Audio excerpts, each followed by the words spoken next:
فاعطوني طراطيع يا عيال. سبب صفاء بشرة الكوريين. هنا في كائن غريب. شروط التجربة انه ما اقيس بالجوال.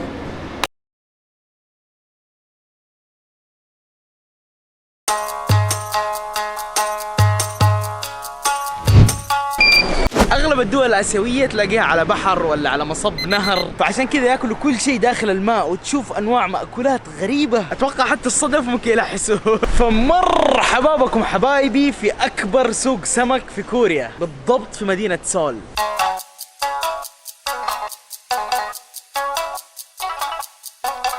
هذا السوق الذي لا ينام، شغالين 24 ساعة 7 أيام في الأسبوع، يعني تيجي الساعة 3 في الليل حتلاقيهم شغالين قاعدين يبيعوا.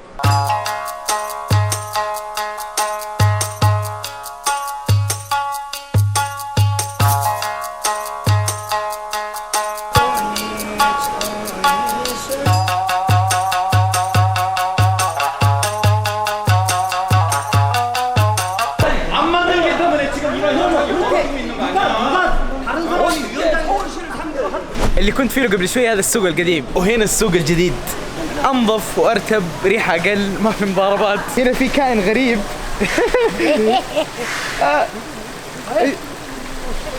في كائن غريب هنا ما ادري ايش قاعد يسوي. قاعد كله قاعد يتفل.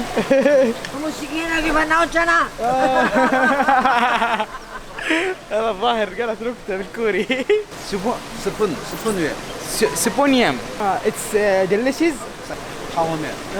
يا باور مان فور مان. يقول لك يدي باور للذكور. ملمسه كذا مخملي لزج. ما له ريحه، كأني مسكت مويه عاديه كذا.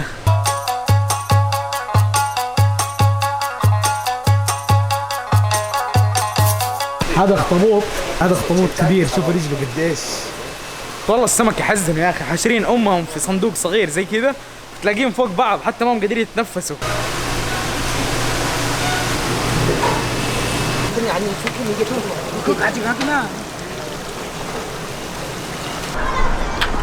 وجنب السوق في هذا المحل يبيع برجر روبيان مع جبنة الموزاريلا. فخلينا نفطر برجر روبيان. وصلت منطقة غانغنام ستايل. بالضبط هي المنطقة اللي غنى باسمها خوينا. بس ليش اختار هذه المنطقة؟ باختصار منطقة غانغنام هي منطقة الأغنياء، أثرياء الشعب الكوري يعيشوا في هذه المنطقة، وغير كذا أي شيء سمعته في الإعلام عن كوريا يجي من هذه المنطقة، يعني الأغاني الكورية، الموضة الكورية كلها من هذه المنطقة. غانغنام منطقة مرة كبيرة وفيها شوارع، فلاحظت إنه هذا الشارع مليان ماركات.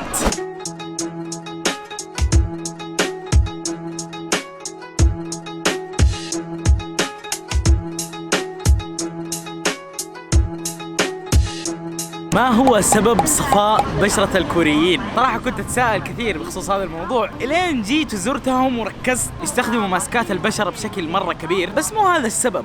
السبب يا حبيب القلب، يستخدموا المكياج بشكل فظيع. عجوزة صغيرة كبيرة دبة نحيفة كلهم يستخدموا المكياج. والله شفت عجوزة يمكن عمرها 60 سنة حاطة روج كذا بودرة حمراء شوية. ويكثروا من استخدام كريم الأساس، أظن اسمه فانديشن. أوكي أقدر أتقبل هذا الموضوع، أنثى تبحث عن الجمال. بس اللي ما قدرت اتقبله انه 900 مليون دولار سنويا يصرفوها الذكور على مستحضرات التجميل، يعني حتى الذكور هنا في كوريا يستخدموا المكياج. والله حاجة غريبة. ححط تصويت هنا ادوني رايكم. والله اعلم انه بشرتهم زي بشرتنا، لكن بيستخدموا مستحضرات تجميل وبيستخدموا ماسكات وهذه الاشياء. بس ايش المعنى الحرفي لكلمة غانغنام بالعربي؟ معناها منطقة جنوب النهر.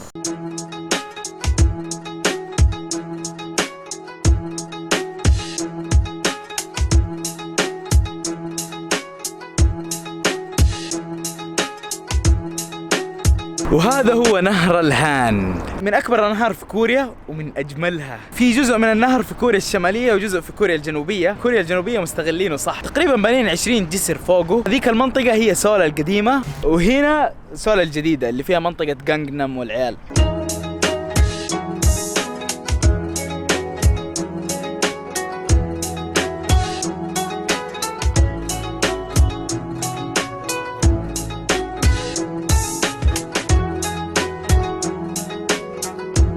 They are Syrian. Yeah, they're Syrians and they're children. So يجمعوا تبرعات لسوريا من كوريا تخيلوا. it's for in the Lebanon camp. In coming winter, so we should help them to provide their. فتخيلوا في شوارع كوريا قاعدين يجمعوا تبرعات للسوريين عشان الشتاء جاي وكثير من الأطفال بيموتوا في المخيمات في الشتاء، فالله يحفظ السوريين. والله يا أخي الواحد نفسه يساعد بس ما يعرف كيف، فأقل شيء إنك تتبرع في منظمات يعني عالمية ممكن تتبرع عن طريقها. شوف هذا المسكين مشلوله هوملس وقاعد يسحب في الأرض بعربية بشكل غريب مسكين.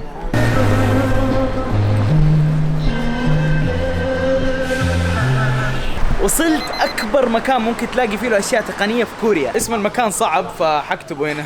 تبغى كاميرات، تبغى ألعاب،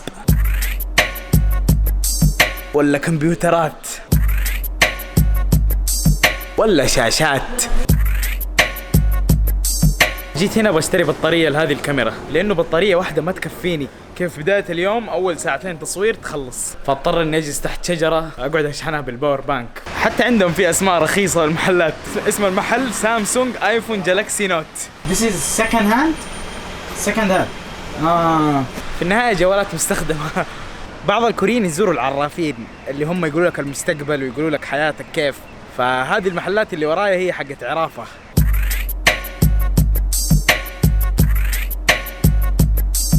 زي الخيام الصغيرة يخشوا فيها الناس ويسألوا العرافين عن الحياة والمستقبل وهذه الأشياء. طبعا هذه الأشياء مرة حرام في الإسلام. زي ما قلت لكم عن البصل، ريحة المتروهات بصل دائما ما أعرف ليش. رايح دحين أقابل شخص رهيب، اللي شاف فيديوهات اليابان يعرفه. بلاك سميث، كيف حالك؟ تمام. تمام. تفتكروه؟ From Korea and my name is Kyung Kim, but if you pronunciation is difficult, yeah, just call me Blacksmith. What's the name of this place? This place we call the Jonggak Street. This is some kind of streets of young people.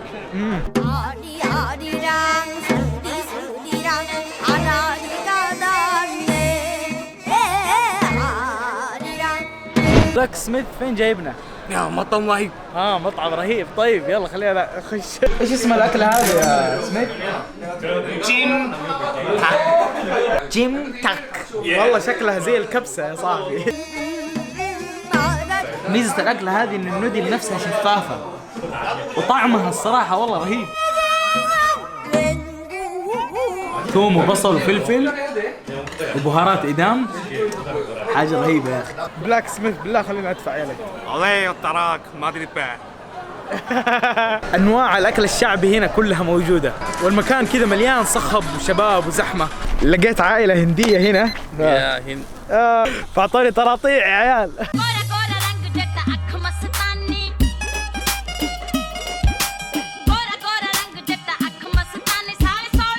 ثانك يو. فقاعدين يقولون انه اليوم هو يوم الجمالي. ديفالي. فهذا اليوم يلعبوا بالطراطيع في الهند، يقول لي لدرجة انه ما تقدر تتنفس من كثر الدخان الموجود. فهذول عايشين هنا وقاعدين يسووا هذه الحفلات هنا ويتذكروا الهند يعني.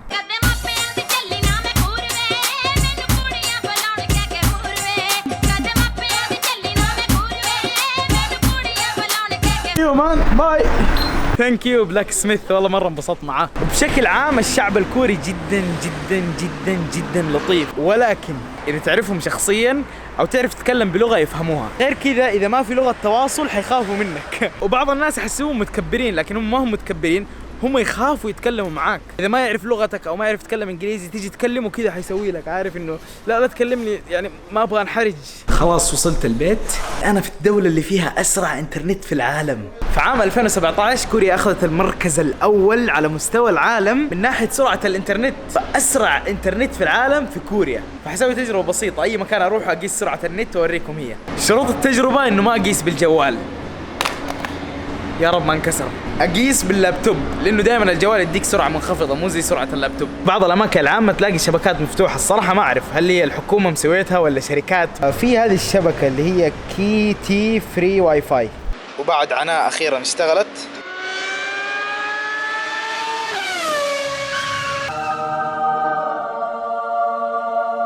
هذه التجربه جنب حاره كذا في وسط شارع. وقفت في مقهى في الشارع، فخلينا نشوف سرعه النت هنا.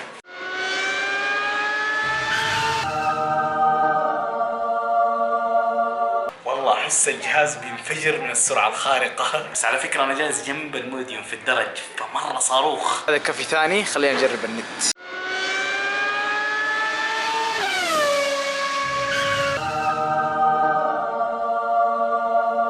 يا إلهي إيش السرعة الخارقة هذه. حقين الكول في ديوتي والألعاب هذه والله حينبسطوا هنا. أتوقع لو قاعد تلعب بهذا النت بس تنوي إنك تطلق حتقتل اللي قدامك. هنا حجرب سرعة النت في مطار سول في كوريا.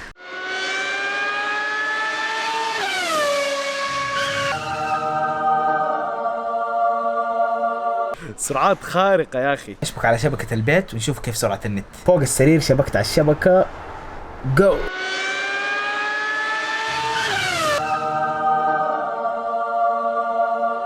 باختصار يعني فعلا والله في اماكن النت فيها صاروخ، شيء كذا ما يستوعب العقل. بس في اماكن الصراحه النت ابو كلب، يعني سكنت في كم مكان في الغرفه ما يوصل لي نت، واذا وصل النت يكون يقطع، واي مكان رفعت فيه له فيديو من كوريا ما ياخذ معايا 5 دقائق، يعني الفيديو يكون دائما تقريبا جيجا ونص. حبايب القلب لا اوصيكم في نشر المقطع واللايك والكومنتات، على فكره دائما اقراها والله انبسط. سلام. تخيلوا انكسر والله ذا الجوال عظيم، طاح 100,000 مرة ولا كسر ليه اليوم.